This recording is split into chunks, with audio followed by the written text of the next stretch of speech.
obvious question. I mean, the obvious question at this point: Yes, sir. are you retired? I mean, the season has already started. You are not attached to any team. What is your status at the moment as a professional footballer? My status at this current moment is I've I've not mentioned the word retirement. I think, like I said before, as a goalkeeper, I'm still young. Like goalkeepers mature like fine wine, and to be 37 and being called an older player in the team or in the league, there's a lot of older players than me. There are a lot of older goalkeepers than me, and I've always compared my situation to El Hadari's situation and Gigi Buffon. So I think I still have a lot to offer on the field, but unfortunately it's not with Kaizer Chiefs. But I don't know what to expect. But like I said, I'm continuing to train, continuing to keep myself fit. So we will see what happens in the future. We don't know what the future holds for us. When you say it's not with Kaizer Chiefs, can you explain that? Because Chiefs had said they're talking to you, doing ambassadorial role, marketing role. Yes. When I say not with Chiefs regarding playing, so other opportunities, yes, we are talking to go back to Chiefs regarding other opportunities. But playing, they made it clear that they're not going to offer me a playing contract, which I also had to accept the decision that the club has made. I'm in full support because they wanted to do changes in the playing personnel and the technical team. So they have my full support, and I'm still a support of Kaizer Chiefs, and I will forever be. What happened to the Seko Khune talks that some people were mentioning? To be quite honest, it never happened. No one from Sekhukhune reached out to me. No one. So if maybe you're going to be doing an ambassadorial role at Chiefs or marketing, can you still join another club, or you have to cut ties with Chiefs for you to cut that 25 years of... Yeah, obviously, unfortunately, that's how it works. If I had to sign as a footballer for another team, then I can't be with Kaizer Chiefs. But for now, I haven't cut ties with them. They haven't cut ties with me. We are still in talks. So that's where we are sitting right now. And we're trying to find a good working relationship in a different position going forward. Tonight's event is proof that you are still attractive to brands. Tell us more. I mean, what keeps you relevant in the market? Because I think it's also equally important for you as Itumeleng Khune. I mean, you've established yourself when as a brand. To be quite honest, I'm humbled by the way things are going for me right now. I think it's a reward of all that I've given in my footballing career for the past 25 years, playing for one club, of course. So I'm humbled by the way things are turning out to be and the way things are working out, that top brands like Top Bet was able to say, no, we see a bright future in you, and we need to start sitting down and talking, which it happened. And we reached a point where it wasn't about being an ambassador for the brand, but to be the owner. So I'm a owner of Top Bet, and like I said, I'm thankful and I'm grateful for all the support I've been getting from all the soccer loving people in this country and across the borders.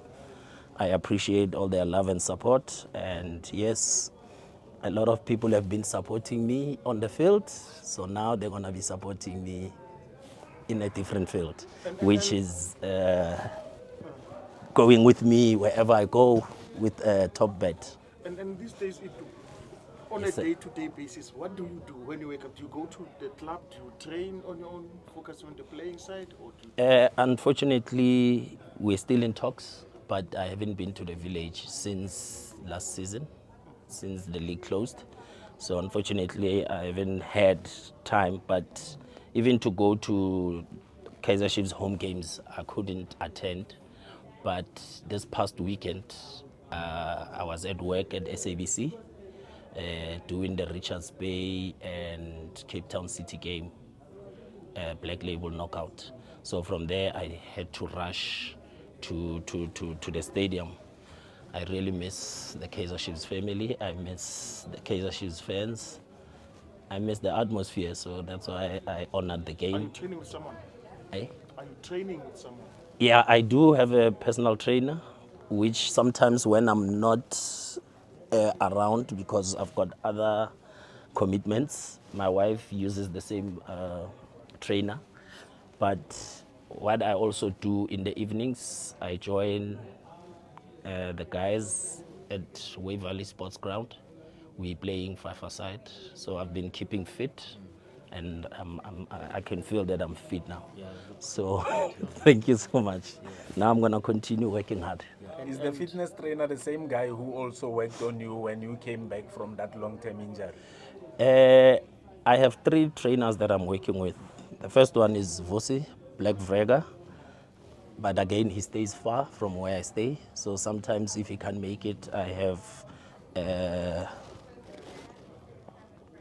Sais, who is also a trainer to my wife. And then we had another trainer, but he moved away from around the area. So we can't use him anymore. But we have 3 personal trainers that comes on different days. I mean, we all know that you've set the benchmark, of goalkeeping in the country, also at Kaizer Chiefs. Did I? Yeah. Okay. Yeah, but what do you make of the current Kaizer Chiefs goalkeeping department? Yeah, no, thank you very much for the credit. But obviously, there's great goalkeepers who came before me, who have set the PSL alight, Bafana Bafana, and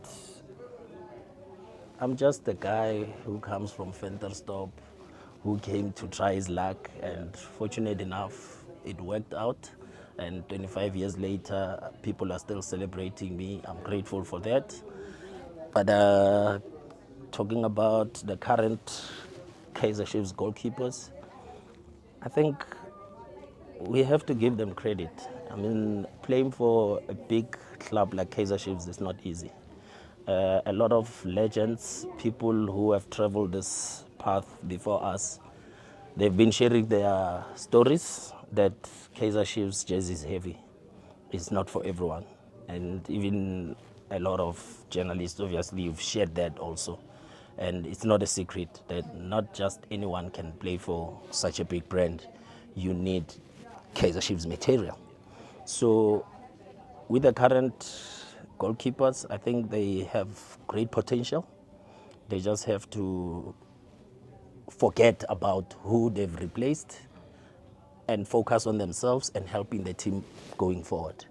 That's what I did also. When I got to the first team, I knew that I was replacing Brand Baloy, who has achieved anything and everything in the South African football. So I knew that I had big shoes to fill. And when I got promoted, I was offered jersey number 16, and I knew the pressure that jersey was coming with. So I was like, can you guys just add 16 on top of the 16 to make it 32 so that I can start my own thing, which it worked perfectly well, that I managed to inspire other goalkeepers. But I just want the guys not to put themselves under pressure and say, hey, we have to prove a point that we are or we will be better than Itumeleng Khune. No.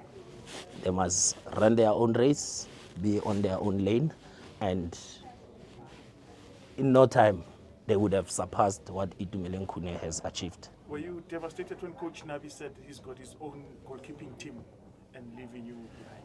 No, I wasn't. I knew that the club told me the direction that they were taking. And I needed to buy into that. I needed to support the idea that the club was moving into that direction. And nothing personal, but I'm still part and parcel, and I'm still family to Kaizer Chiefs. This, okay. Quickly, 2-in-1 in this one. The constant comparison of Wena and Ronwen Williams. I mean, what do you make of that? And then I would also like to hear your view of the outcome of Ballon, or I think Reropilo at straight. Yeah, no, Ronwen he's a great guy on and off the field, a hardworking, someone who never stops to listen, someone who never stops to learn. I've been with him so many years competing for the #1 jersey in Bafana, and I think he gave me the respect. He listened to all my advices that I've given to him, and here he is now, being recognized in the world, being recognized in the Ballon d'Or, and I think he deserves it. He worked hard for it, and to talk about him being robbed, he was competing with the best in the world. So for him in Africa, I think if it was CAF awards, I would have given it to him, because I think he has done well, and maybe that's how he was judged, that he did well for AFCON Bafana Bafana team and for Sundowns. But remember, he's competing with the guys that are playing World Cup, that are playing Champions League, that are playing Euro, that are playing Europa, you can name them. So I think he just have to keep his feet firmly on the ground, continue working hard, and they know him worldwide now, who Ronwen Williams is. And I think he will be back at the Ballon d'Or Awards, and he will surely represent South Africa very well. Thank you so much. Thank you very much.